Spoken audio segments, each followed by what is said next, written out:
आजच्या पत्रकार परिषदेसाठी आपल्या सर्वांचं स्वागत। आपली सार्वत्रिक निवडणूक 2024 च्या अनुषंगाने संगमनेर मतदारसंघाची निवडणुकीची तयारी आता अंतिम टप्प्यात आहे आणि ती पूर्ण पण झालेली आहे।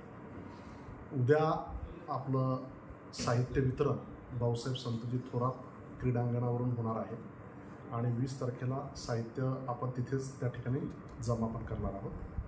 ही निवडणुकीमध्ये कायदा सुव्यवस्थेचा प्रश्न अबाधित राखण्यासाठी आणि निवडणूक शांतपणे पार पाडण्यासाठी एक जॉयफुल लोकांनी वोटिंग करावं याच्यासाठी आपण प्रयत्न केलेले आहेत।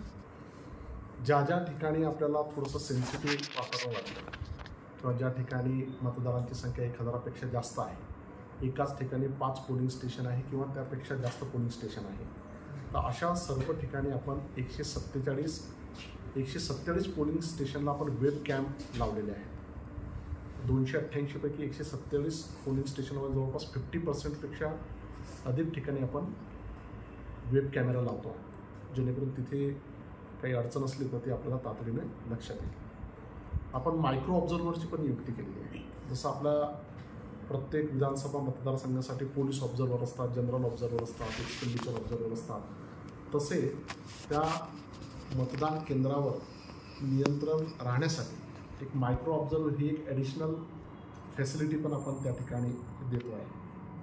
पुरेशा प्रमाणामध्ये आपल्याला पोलीस फोर्स पण उपलब्ध होणार आहे। प्रत्येक पोलिंग स्टेशनला किमान एक पोलीस फोर्स आपण घेतो आहे।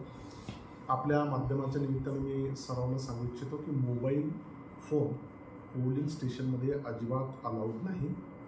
मतदारांना या निमित्ताने मी विनंती करतो की आपण कृपया मोबाईल फोन पोलिंग स्टेशनमध्ये जाताना आपला स्विच ऑफ ठेवा। शक्यतो मोबाईल फोन आपण नेऊ नका। याच्याशिवाय सगळ्या राजकीय पक्षाच्या पदाधिकाऱ्यांना, उमेदवारांना, त्यांच्या प्रतिनिधींना, पोलिंग एजंटला माझी विनंती आहे की आपण कोणीही मोबाईल फोन मतदान केंद्रामध्ये नेऊ नये, तशी आपणास परवानगी देण्यात येणार नाही। या निमित्तानं आणखी एक बाब मला प्रकर्षानं आपल्या मार्फत पोहोचावी वाटते की मतदान करताना, मतदान किंबहुना केल्यानंतर कोणीही त्या आवारामध्ये जास्त वेळ थांबू नका। येणाऱ्या मतदारांना योग्य संधी मिळावी याच्यासाठी ज्या लोकांचं मतदान झालेलं आहे त्यांनी ताबडतोब मतदान केंद्राच्या परिसरातून बाहेर जायला पाहिजे, अशी मी या ठिकाणी अपेक्षा व्यक्त करतो। 100 मीटरच्या परिसरामध्ये कुठलेही बॅनर, पोस्टर्स वगैरे चालणार नाही। 200 मीटरच्या परिसरामध्ये आपण काही रेस्ट्रिक्शन्स लावलेले आहेत, त्याचा स्वतंत्रपणे मी सर्व राजकीय पक्ष आणि सर्व उमेदवारांना स्वतंत्रपणे कळवलेलं आहे। लॉ अँड ऑर्डरच्या बाबतीमध्ये आपण आता सर्व पोलीस पाटलांना पण आदेश दिलेले आहेत की तुमच्या गावामध्ये जर काही कायदा सुव्यवस्थेचा प्रश्न निर्माण होत असल्यास तातडीने ती माहिती मला मिळेल। त्या अनुषंगाने मी सर्वांना ऑर्डर्स पण काढलेले आहेत आणि प्रत्येक ठिकाणी आमचे निवडणूक विभागाचे व्यक्ती आहेत। कोणत्याही ठिकाणी फ्रीबीजचं वाटप चालू असेल, पैशांचं वाटप चालू असेल तर ते पण आम्हाला तातडीने कळणार आहे।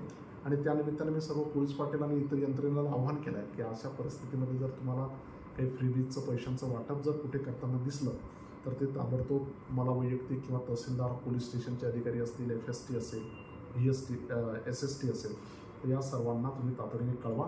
त्या सर्वांचे फोन नंबर्स पण मी त्या ग्रुपवर अलाहिदा ऑलरेडी कालच दिलेले आहेत। SST आणि FST म्हणजे फ्लाइंग स्क्वॉड आणि स्टॅटिक सर्व्हेलन्स टीम ज्या त्या आता आपण फुल स्विंगमध्ये आता कार्यरत झालेल्या आहेत। जास्तीच्या पण टीम आपण या ठिकाणी या 2-3 दिवसाकरता लागलेल्या आहेत। एक्साईज डिपार्टमेंटला दारूचा जो अवैध दारू आहे तर ती दारू कॉन्फिस्केट करण्यासाठी पण आवश्यक सूचना देण्यात आलेल्या आहेत। त्याच्यावर पण कठोरपणे कारवाई करण्यात येईल याची आपण दक्षता घेत आहोत। काउंटिंग 23 तारखेला असल्यामुळे काउंटिंगचं पण आपण जे ठिकाण आहे बॅडमिंटन हॉल, भाऊसाहेब संतजी थोरात क्रीडांगण जे आहे त्या ठिकाणी आपण काउंटिंगचे प्रक्रिया पूर्ण करणार आहोत। 23 तारखेला जे काउंटिंग होणार आहे त्याची पण आपली तयारी या ठिकाणी पूर्ण झालेली आहे। निवडणूक विभाग या निमित्तानं पूर्णपणे तयार आहे। माझी मतदारांना विनंती आहे की जास्तीत जास्त संख्येने आपण बाहेर पडू, जास्तीत जास्त आपण मतदान करावं। किमान आपल्या संगमनेर मतदारसंघाचं 85% मतदान झालं पाहिजे, या निमित्ताने मी अशी अपेक्षा व्यक्त करतो। मतदारांसाठी पण आपण फार काळजी घेण्याचा या ठिकाणी प्रयत्न केला. आपण क्यू मॅनेजमेंटसाठी NSS NCCची मुलं पण स्वयंसेवक त्या ठिकाणी नियुक्त केलेले आहेत. आपण क्यू मॅनेजमेंटसाठी महिला आणि पुरुष अशा 2 वेगवेगळ्या रांगा लावणार असून मध्ये पण आपण काही बेंचेस आणि खुर्च्या त्याच्यामध्ये ठेवतो, जेणेकरून कोणाला क्यूमध्ये उभे राहताना काही अडचण झाली तर त्या बेंच किंवा त्याच्यावरती बसू शकतात. मतदान केंद्राच्या शेजारची पण रूम आपण उघडी ठेवतो, जेणेकरून जास्त जर क्यू लागली तर काही मतदार मग त्या बाजूच्या मतदान केंद्रामध्ये त्या ठिकाणी राहू शकतात. रॅम्प असेल किंवा व्हीलचेअर असेल, पिण्याच्या पाण्याची व्यवस्था असेल, वापरायचं पाणी असेल, टॉयलेट्स असतील, अशा सर्व ठिकाणची व्यवस्था मतदान केंद्रावर आपण केलेली आहे. किंबहुना मी BDO आणि COला असे पण आदेश दिलेले आहेत की मतदान केंद्राचा जो परिसर आहे तो मच्छरांचा त्रास जर असेल तर त्या ठिकाणी तो फवारून घेण्यात यावा.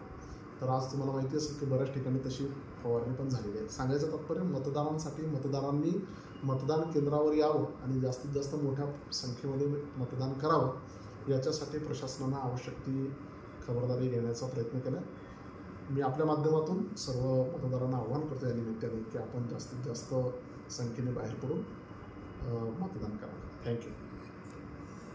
सर, मतदान केंद्रामध्ये ज्यावेळी मोबाईल वापरताना आढळला तर त्याच्यावर काही असे कठोर कारवाई करण्यात येईल त्यांच्यावर. अच्छा, मग ते उमेदवार असो किंवा कार्यकर्ते मतदान केंद्रावर मोबाईल न्यायला फक्त प्रिसाइडिंग ऑफिसर आणि पोलिंग पार्टी, ECAनं ज्यांना परवानगी दिलेली आहे, उदाहरणार्थ स्वतः रिटर्निंग ऑफिसर असो, असिस्टंट रिटर्निंग ऑफिसर असो, जनरल ऑब्झर्वर असो, तर अशाच लोकांना मतदान केंद्रामध्ये मोबाईल नेता येतो.